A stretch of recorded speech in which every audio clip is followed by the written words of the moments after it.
El siguiente video trata sobre el tema transferencia de calor por convección.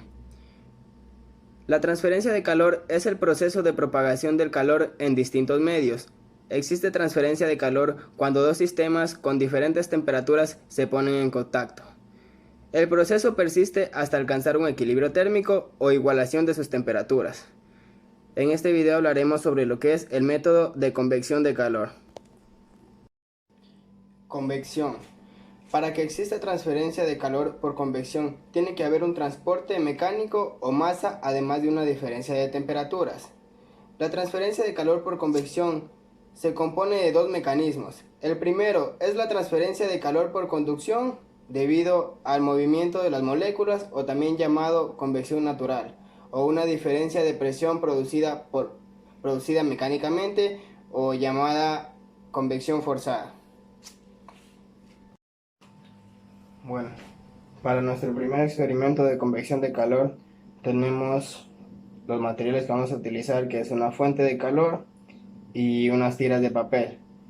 La fuente de calor que iba a utilizar era una fosforera, pero el flujo de calor que genera no es tan grande como para que haga moverse las tiras de papel. Entonces estoy utilizando la hornilla y unas tiras de papel.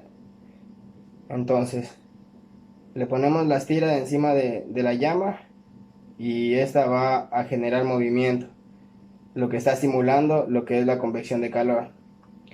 En este caso el papel se mueve porque el flujo de calor que está saliendo desde las hornillas, desde esta llama, está generando un flujo de calor. Las partículas de aire caliente siempre van a tender a subir y las partículas de aire frío siempre van a tender a bajar, como un ascensor. En este caso, si ponemos la tira de papel fuera de la llama, vamos a ver cómo decae, pero si la ponemos encima de nuestra llama, vamos a ver cómo el flujo de calor hace que nuestra tira de papel se mueva, generando así el movimiento, simulando la convección de calor. Esto es para nuestro primer experimento. Para nuestro segundo experimento, los materiales que utilicé son dos vasos de vidrio transparentes y tinta, colorante. En este vaso de aquí tenemos lo que es agua al ambiente y en este vaso de aquí tenemos lo que es agua entre caliente y tibia.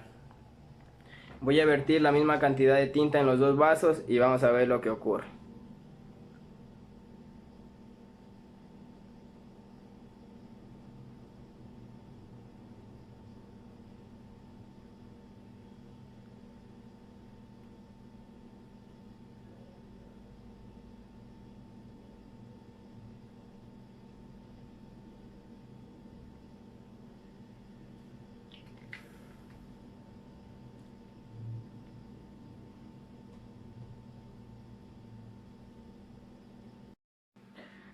Después de 2 minutos, este es el resultado.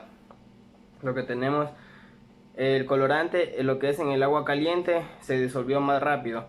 Esto se debe a que las partículas del agua caliente están en constante movimiento, lo que hace que el colorante, lo que hace que el agua las partículas de agua caliente suban y las partículas que están frías bajen, lo que hace que el colorante se mezcle un poco más rápido. En cambio, con el agua fría tenemos que el colorante no está totalmente mezclado, ya que el agua no está en movimiento, las partículas del agua no están en movimiento y no se mezcla.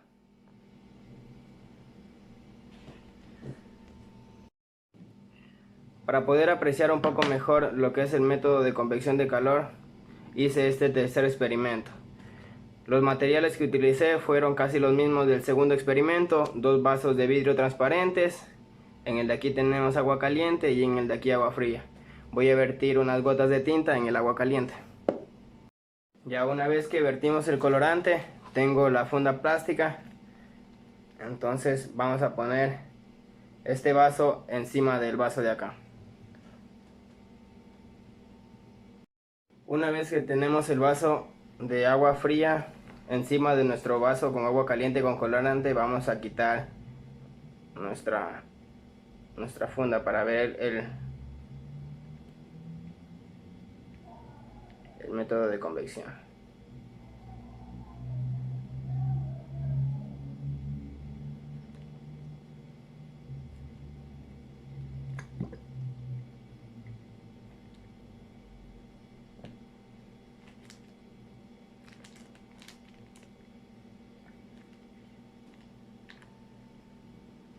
En este caso vamos a poder apreciar cómo comienza a subir el agua con colorante, el agua caliente, ya que sus partículas comienzan a subir hacia el agua fría y el agua fría comienza a bajar hacia abajo, generando el método de convección.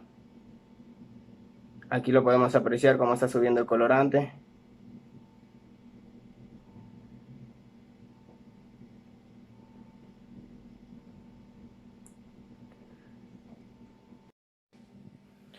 Bueno, en ese experimento podemos apreciar lo que es un poco mejor el método de convección de calor, ya que lo que es el agua caliente, las partículas de agua caliente tienden a subir.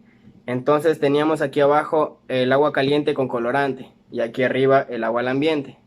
En el momento que nosotros le retiramos el plástico, el agua caliente va a tender a subir y las partículas de agua fría van a tender a bajar, como lo pudimos observar con el colorante. Entonces se comienza a mezclar los dos tipos de aguas hasta llegar a una temperatura equilibrio, a un equilibrio térmico.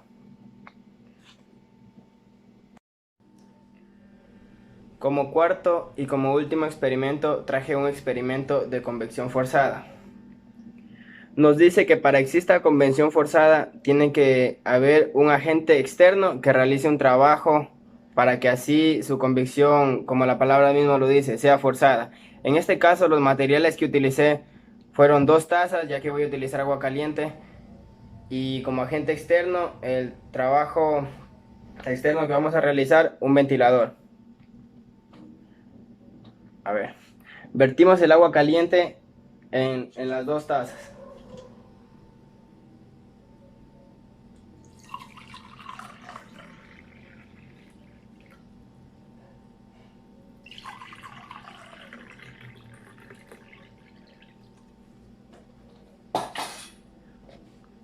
A una taza le vamos a hacer por convección forzada y a otra taza la vamos a dejar por convección natural o al ambiente. Ya tengo a diferentes distancias mis 2 tazas con agua caliente. A esta de aquí la vamos a dejar con el ventilador encendido para que así su enfriamiento sea por convección forzada. Y a esta de aquí la vamos a dejar que su enfriamiento sea por convección natural.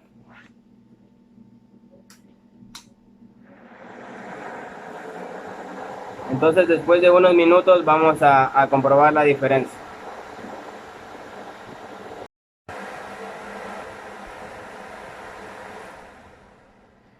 Han pasado unos 7 minutos desde que puse a enfriar mi agua caliente a convección forzada y la otra en convección natural. Entonces, como no puedo ver la diferencia en estas tazas, voy a utilizar otra vez los vasos de vidrio.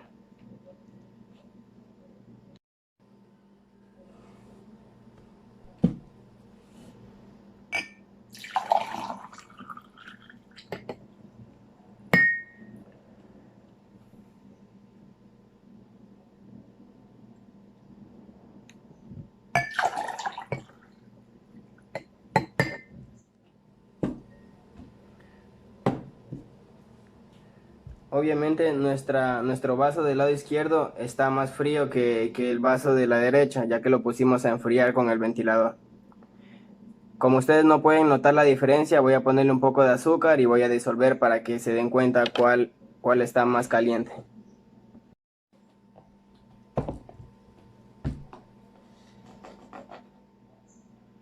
Vertimos una cucharada de azúcar en un vaso. Y otra cucharada en el otro vaso. Damos unas 3 vueltas.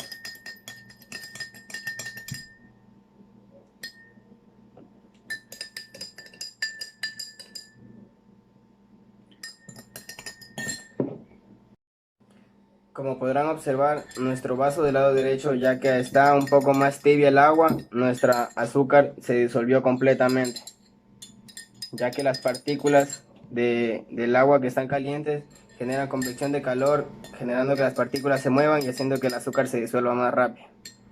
En cambio, en nuestro vaso con agua fría podemos observar que todavía contiene azúcar en la parte de abajo, ya que el agua está a temperatura ambiente y no existe movimiento de sus partículas.